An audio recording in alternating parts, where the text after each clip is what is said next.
পৰাজিত মোৰ এটি স্বৰচিত কবিতা পাঠ। মোৰ নাম গায়ত্ৰী ফুকন।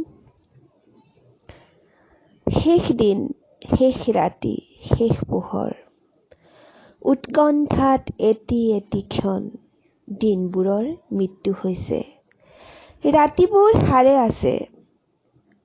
আমি প্ৰতাপী আছিলো নে অহংকাৰী আছিলো? আমাৰ ভৰিৰ তলত আছিল নে আকাশ বতাহ? আমি দেখোন ৰাজত্ব কৰিছিলো পৃথিৱী। আমি দেখোন ভগৱানক বন্দী কৰিছিলো মন্দিৰ মছজিদ গীৰ্জাত। হৈ পৰিছিলো একোজন চতুৰ ব্যৱসায়ী।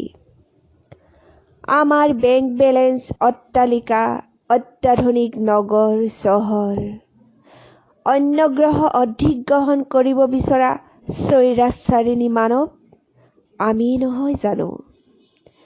কুকুৰ মেকুৰীৰ দেহৰ ওপৰেৰে তীব্ৰবেগী বাহন পাৰ কৰি নিয়া মানৱ। আমি ভাবিছিলো পৃথিৱী কেৱল আমাৰ।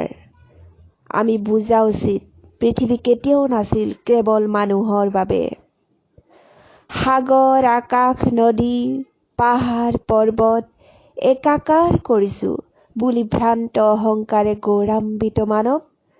তেন্তে আজি পৰাজয় কিয়? ধন্যবাদ।